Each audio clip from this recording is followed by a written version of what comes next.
Water, or being thrown in water, is often symbolic for death, and because body transformation requires clinical death, coming out of the water is symbolic for undergoing transformation, or coming back from the dead.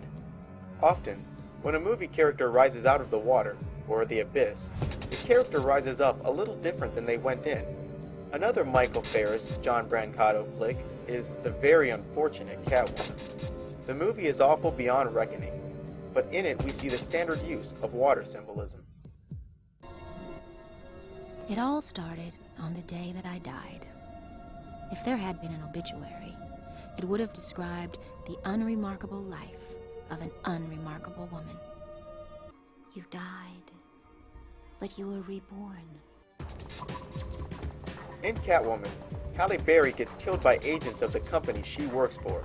She finds herself floating, dead in the water.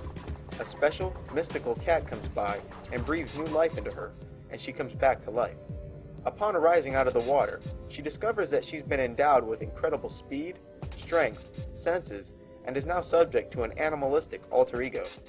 The movie associates Catwoman with the Egyptian goddess Bast.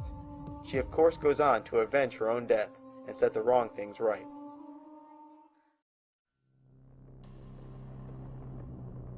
But the award for the most barefaced use of water symbolism for body transformation goes to Constantine.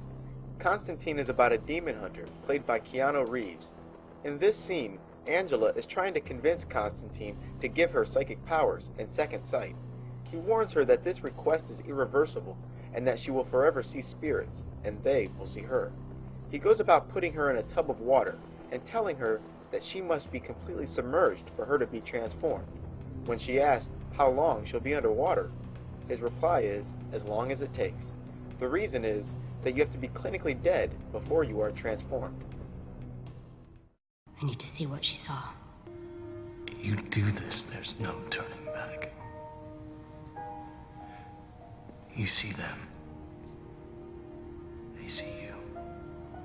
Lie down. What do you mean, lie down? You have to be fully submerged.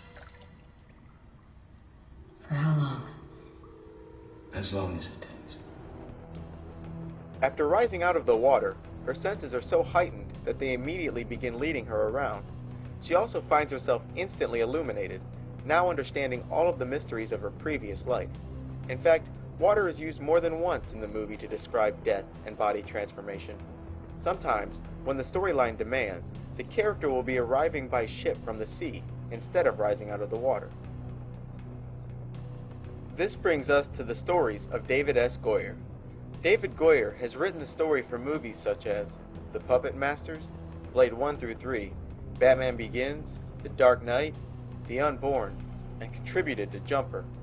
I have already discussed symbolism in Batman in previous documentaries.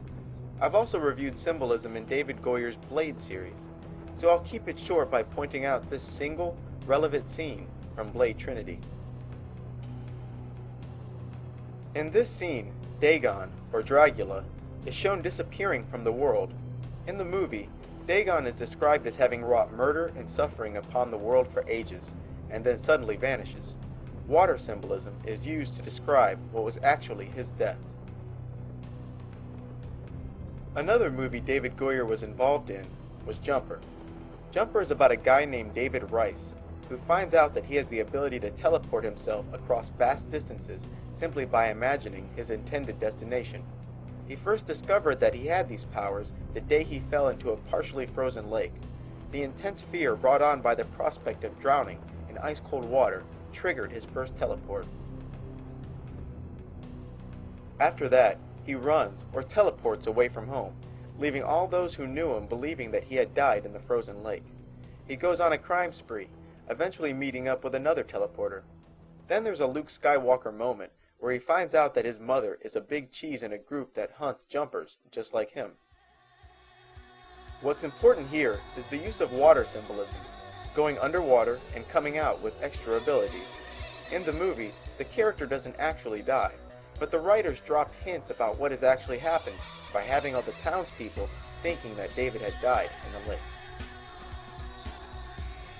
Another David Goyer movie is The Crow, City of Angels. The Crow, City of Angels is about a guy named Ash, who along with his son are murdered for witnessing a crime.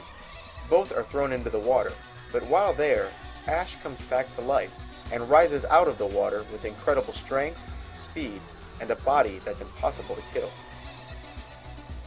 After a brief freakout caused by finding out that he had been killed, he goes on to avenge his own death by killing one criminal after another, working his way up to the man ultimately responsible for his and his son's death.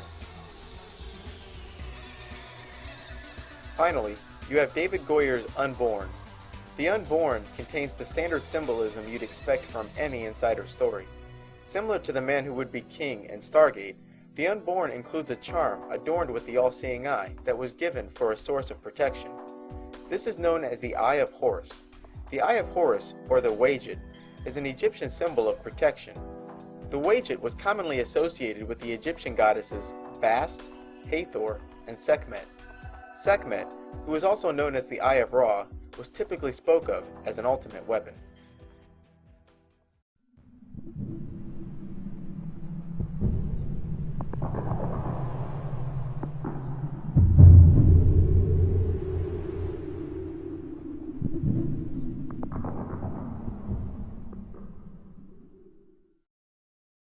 In Hollywood Insider's Full Disclosure, I spoke of Asmodeus, the highly intelligent villain in purple who is associated with the pyramid, the all-seeing eye, and betrays those he's working with.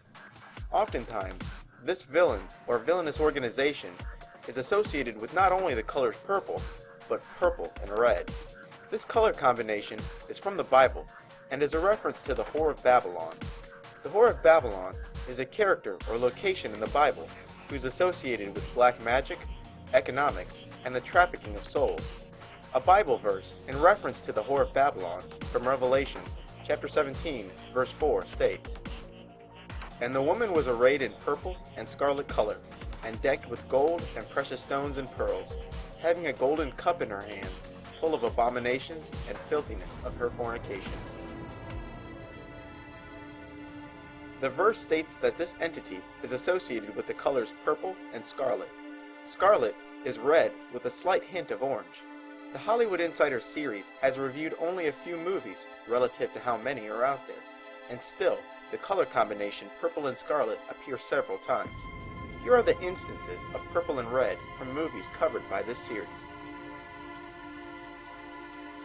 In The Man Who Would Be King, Danny's wife wears purple and red.